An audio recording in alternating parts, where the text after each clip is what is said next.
Dear truckers of Canada, by standing up for freedom, by taking a stand for righteousness, you've become more than truckers. Each and every one of you have become founders of a new nation. Allow me to explain. Removing Justin Trudeau is only the beginning. It is the start to removing an unjust parliament and an unjust court system. In 2019, Parliament removed the spread of false news from the criminal code, just 1 year before the pandemic of 2020. And then 18 years before that, in 2001, the Supreme Court of Canada reaffirmed something called judicial notice, where a man taking the title of judge usurps the right of God and declares fact without evidence or proof. The Supreme Court of Canada said that a judge, by declaring judicial notice, can dispense with the need for evidence, so long as that non-scientist judge thinks that something is clearly uncontroversial and beyond reasonable dispute. Once upon a time, that the earth was the center of the universe used to be an uncontroversial fact. It was beyond reasonable dispute. Back then, the earth being the center of the solar system and the universe was probably on mainstream news. And then those judges, hundreds of years ago, could declare judicial notice that the earth was the center of everything. Is this still a fact? Can man be trusted? Can a judge be trusted? Today, judicial notice combined with the removal of spreading false news from the criminal code. What does that do to society? What kind of world does that create? One could almost think that by flooding the media with falsehoods and then having non-scientist judges declare those falsehoods to be fact using judicial notice, well, that would be the recipe for a court system built on lies. And then a government built on lies. Lies that are only possible thanks to Parliament and the Supreme Court. But does this problem go back even further than the 2001 Supreme Court? Let me ask this. How many of us are free?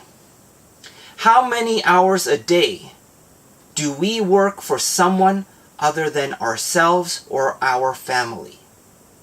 Does a 30% tax mean that 1/3 of our day is spent enriching someone else? Like a politician? A government bureaucracy? The Queen? But what if it did not end there? After giving 1/3 of your labor to someone else, 1/7 of what you have left, 1/7 of your purchases, and 1/7 of your food is taken as well through sales taxes. 15% of everything. And then, carbon taxes. Half the fuel you use for the privilege of spending 1/3 of your day feeding the government gets taken as well. Then 1/3 of the labor you use to heat your home also goes to heat a senator's summer house. And in the future, how much of the air we breathe do they plan to carbon tax? 20%? 30%? And for what reason? Climate change? When every time in the Earth's history that had a higher atmospheric CO2, there was also a higher biomass. Greater rainforests, larger animals, giant fauna. carbon dioxide is plant food? What kind of barren death cult would demonize that which makes plants grow? Those who have greenhouses may know of a secret, that if you want your plants to grow faster, larger, and more productive, you can do so by adding CO2 to the greenhouse. And that greenhouse effect, where supposedly there is a pane of CO2 like a pane of glass above us that lets light in and then reflects it back down like a one-way mirror. Does that actually exist? When someone finally turns CO2 into a one-way mirror, please let me know. For that invention would surely win a Nobel Prize. So, if 50% or more of your labor goes to the enrichment of someone else, what would you call that? Slavery, perhaps?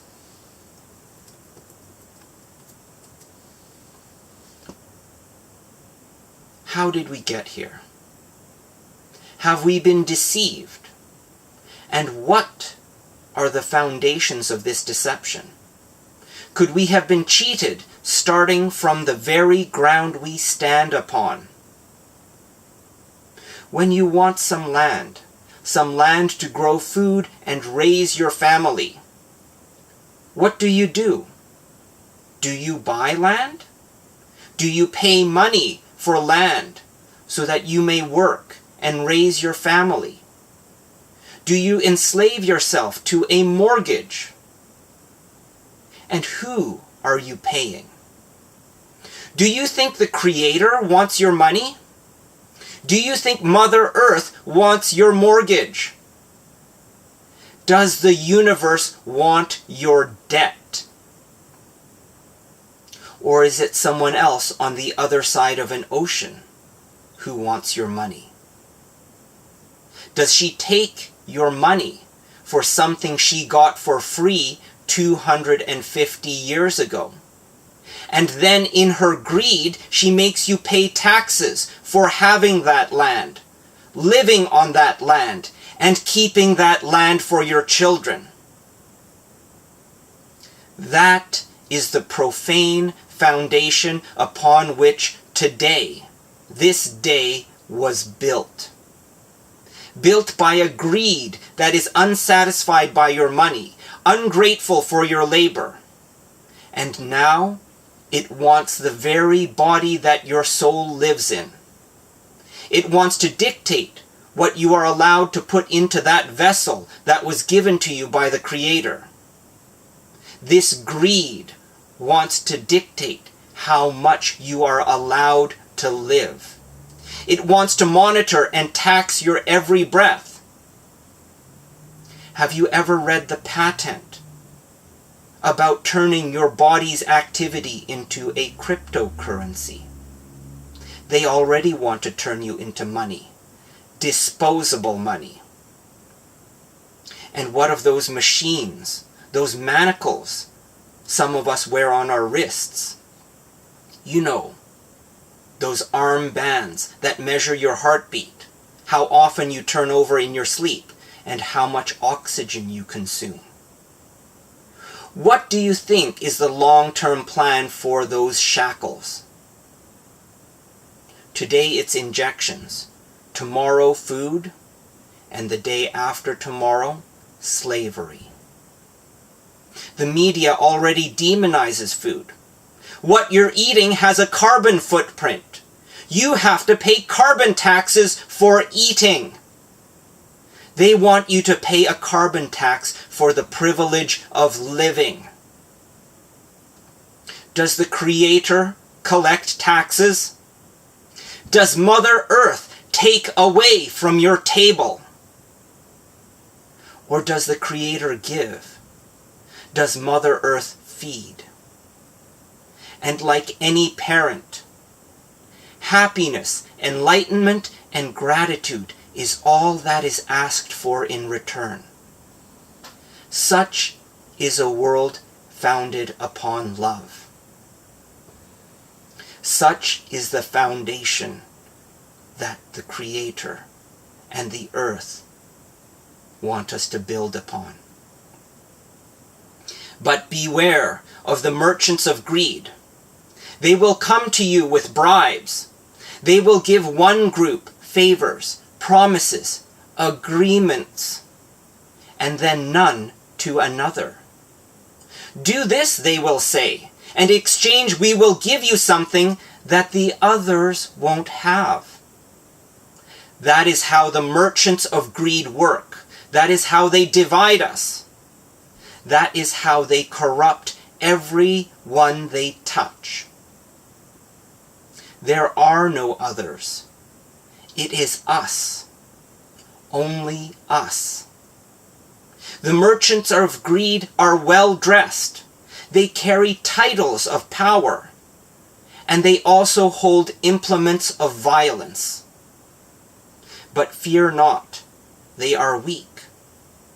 For if they cannot divide us into others, we win. We become the founders of a new nation. For example, when you attend a courtroom to discuss a bill of exchange, otherwise known as a violation ticket, for some alleged infraction, when you attend a courtroom for an unlawful theft of your property or your freedom by a merchant of greed, when you attend a courtroom either in person, in camera, or by phone, ask this: does the judge stand under the highest authority? If the judge refuses to say yes, and offers some semantic substitute, ask again: does the judge stand under the highest authority, under the Creator God? If you get some verbal diatribe that does not contain the answer yes, ask again a third time: does the judge stand under the highest authority, under the Creator, under the laws common to all women and men? And if that judge still fails to respond with a yes, then say this: the judge does not stand under the Creator. Only animals refuse to stand under the highest possible authority because they know no better. Therefore, the judge is neither man nor woman. The judge must be a creature for refusing to stand under God. Therefore, the judge is unfit for the bench, unfit to pass judgment on men, and unfit to be heard. This court is out of order. Dismiss the judge. And if the judge says something to distract, such as words about standing under Her Majesty the Queen, simply ask: is the Queen God? Is the Queen Creator of all? And if that judge fails to say no, then declare that judge a fool,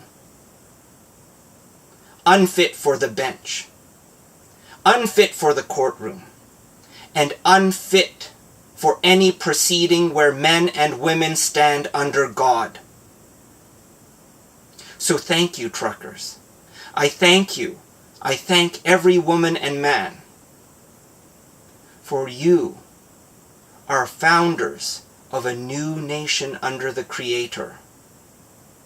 We shall work together to create a new world founded upon truth, love, and enlightenment. A life well lived is not measured by years of worldly existence. A life well lived is not measured by fortunes. It is measured by deeds done, momentous acts of courage, and the knowledge that we use each and every last bit of matter in our bodies under the guidance of our God-given souls for the service of excellence. For as Plato said long ago, justice is excellence of the soul. We are justice. We are founders of a new nation, and we stand for freedom. Thank you.